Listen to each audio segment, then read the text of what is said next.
Hey guys, it's Adam from Tested, and I'm in a very special place right now. I am in Prop Store of London's warehouse in Los Angeles among Star Trek props, specifically props and costumes from the first reboots of Star Trek, because Prop Store is about to sell 400 lots of this stuff online in an auction, and I'm going to get a tour of up close and personal with all of these with Prop Store's Brandon Allinger.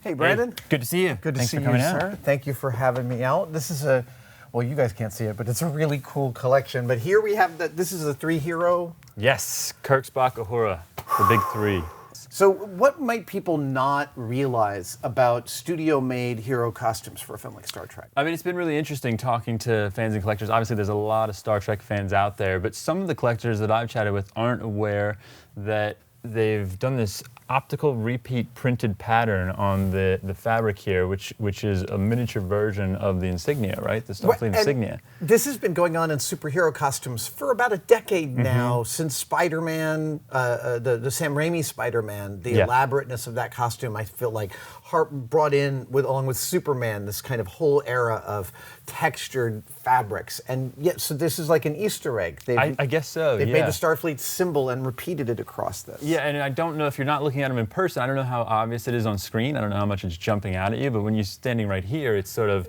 and I like it. I mean, for me, it really worked. Very effective way of getting texture on there, but also tying the whole thing to Starfleet. I sort of dig it. It's great. And also, I mean, these I don't even know how they did this. Screen printed metallic on fabric.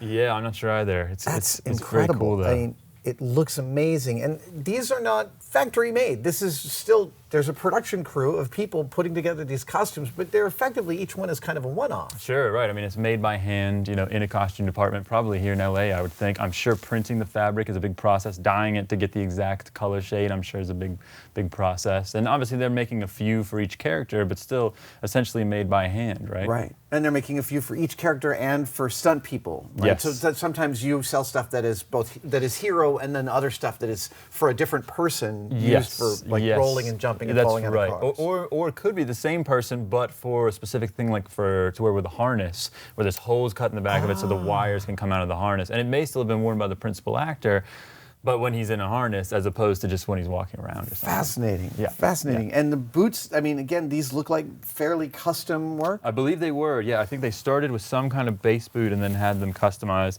You know, these are I'll call them hero boots because they're worn by the various principal actors in the film. And then you do see other different types of footwear that some of the folks in Enterprise uniforms are wearing in the background and things like that. But if you see one of the main characters, they're going to be wearing this type of boot. Obviously, Uhura's are a bit different. I think probably custom made for her. Hers are badass. Those are beautiful boots, I'm here to say. Those are absolutely gorgeous. Yes, yeah, very cool.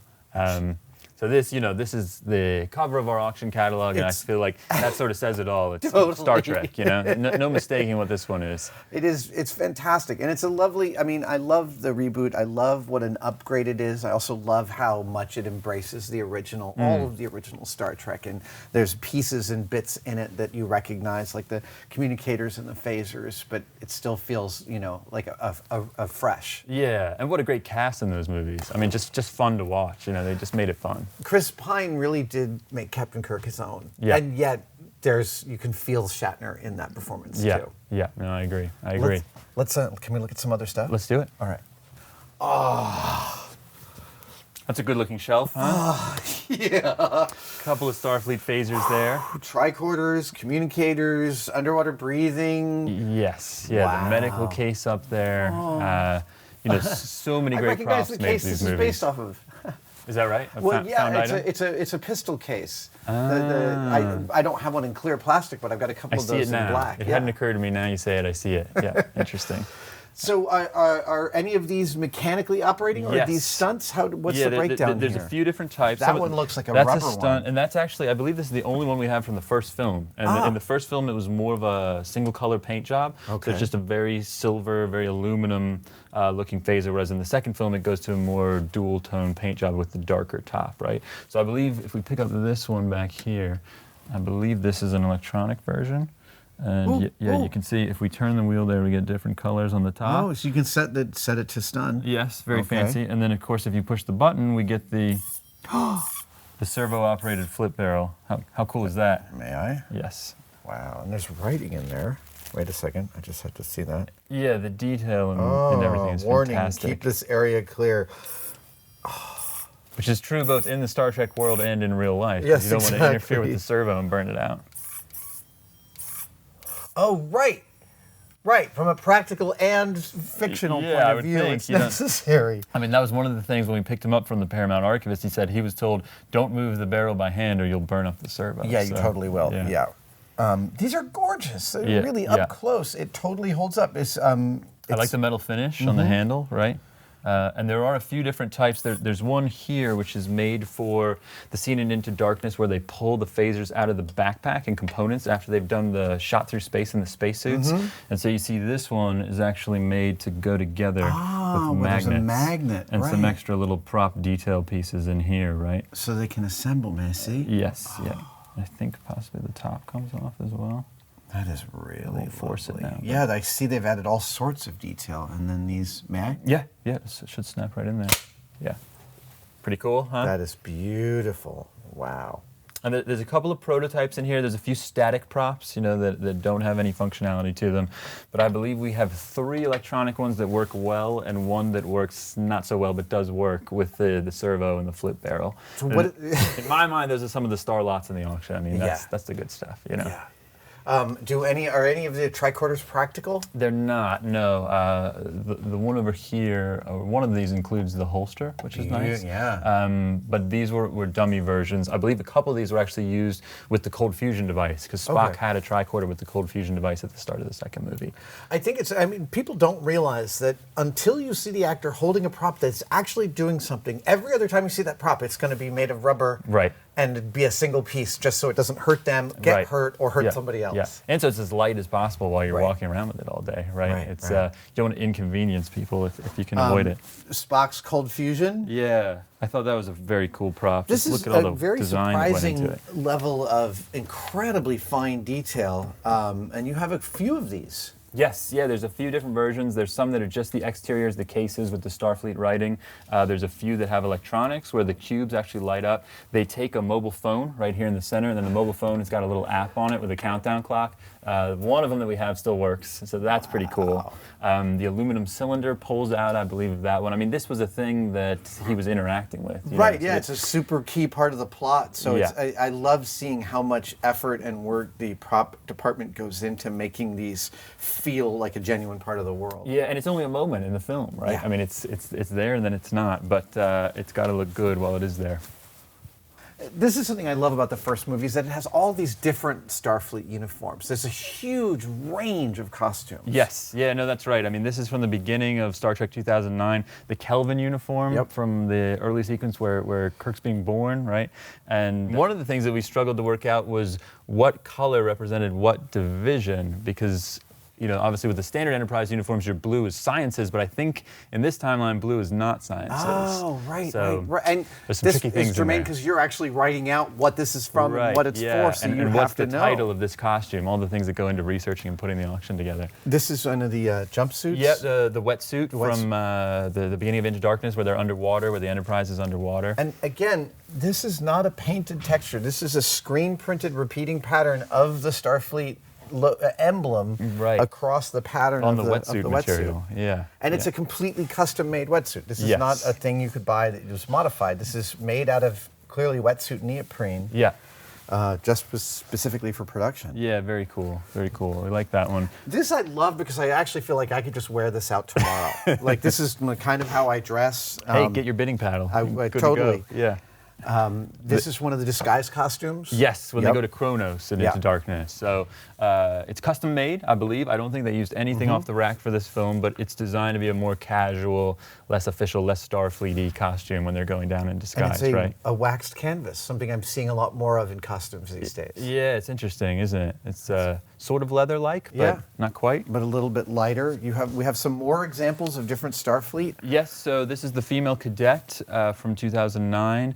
I don't believe you see those in the second film. This is the dress uniform from the second film. I love this with all the the accoutrements and the detail here and the shoulder boards and the great Starfleet insignia there. There's a few different versions of that costume in the auction, male outfits and female outfits. And these really are nice actually stuff. metal accoutrements. It's really, really gorgeous work. Yeah, I mean, they put a lot of effort into the details on this, you know.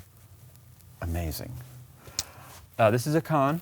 Yep. So this is a Khan, and this is the overcoat that he's wearing during the trash barge fight sequence at the end of Into Darkness. So it's a pretty cool so coat. lightweight. Yeah. Yes, yeah, it is. Clearly, because it's got to move as part of the fight scene. Right, a lot of flowing, and it's an interesting fabric as well. I'm not sure what that is with the it's almost slight like a reflective shark sheen. skin. Yeah, right, yeah. like a waterproof shark skin. Plus the liners, even. This is what I love when you have a costume department that's this sophisticated, looking at the insides and the backsides of stuff, right? Where the seams are done. I mean, you can see that it's like this one is practically hand stitched in some places, and it's all to tell this wonderful story. That's right, and you might never see that liner in the movie, but it's got to be there. It's got to be good in case it is seen at some point, right? Yeah. Okay, there's a hero I want to take a look at. Who is it? It's this one over here. This is the first time we see Khan, right? Yeah, what a great coat. I mean, look at that. It is truly amazing. And again, really, really radically strange fabrics. This is not a leather, even though it looks like it. It's actually like a herringbone waxed something. I've never seen anything like this. And this is all to hide Khan. We don't see him when we the first hood over see the this. face. And I love the textures. I mean, look at the different combination of the texture on the hood, the texture on the shirt, and the texture on the jacket and the lapels of the jacket. I mean, just great. And then you were talking about linings a minute ago. Check out the lining on this bad boy. Look at that. Yeah, look at that. And again, when he's introduced, he's spinning and turning, and the coat is flowing and billowing out in the wind, right? No pockets. Doesn't need pockets in the future. Yeah. This is a little reminiscent of Blade Runner. Yeah, the coat. Harrison Ford's original Blade Runner. The sort of the ribbing there on the lapels, right? I could see that. Yeah. That is really beautiful. Which is interesting that you mentioned that, because of course Michael Kaplan, the costume designer on Star Trek Into Darkness, was also a costume designer on 1982 Blade Runner with Charles Nogue, I hadn't considered that, but of course you're right. Wow. So clearly he's making callbacks. It could be, on his own time. Yeah, it's interesting. To earlier work. Yeah. I can't. Even the pants, even these pants are super cool with that heavy. Now, are those leather? That's leather. Yeah, That's heavy leather definitely texture leather. and this piping on them. Yeah. Very neat. This, I think, is really cool because these guys looked like they were hand painted in mud and the mud was cracking off them. But how do you do that? And their solution was a paint treatment on a stretchy fabric. It's really a brilliant solution. Yeah, I mean, it's very effective on film, right? These are the Nibirans from the start of Into Darkness, and I guess there would have been a full makeup department doing all the heads and the makeup to sort of match this scaly finish, right? Was it a little bit disconcerting putting this on a mannequin? I mean, it looks like it's about to fall apart. I think these are sturdier than you might think, actually. Okay. Yeah, I think when you dress it, it's not as bad as you might imagine. It's really cool, and it looks like this is almost like porcupine quills they've got on there. Yeah, some very cool props for those guys. I love the scroll that you're standing right next to, which is what, of course, Kirk is running away with in the beginning of that film. There's a few different versions. You know, there's ones that actually unroll. There's the static ones that he's probably ones to run with, ones to throw. Every shot needs a different prop. Right. Lots of great things, as you can see. 400 lots in total in the Star Trek auction. I get tired just thinking about it. I wanted to look at this one phaser. Sure. This is very reminiscent of Star Trek First Contact. Yes, it is. Yeah. And these are what they use in Into Darkness when Khan is attacking in the ship and they're all in the conference room, right? But this is a great prop. Again, not dissimilar to the other hand phasers that we were looking at. This has got some electronics in it. And if we hit that switch, here, go ahead and pull the trigger there. All right. Oh, here, I'm gonna. Wow, it's heavy. It is hefty. They've really given it, that must be the, JJ wants the actors to do some work. Oh! I love that, right? A little mechanical barrel pull action. And you've got the light back here as well. That's lovely. And I'm impressed how heavy it is. That's a real thing. Very satisfying. Yeah, very tactile to pick up, right? Absolutely.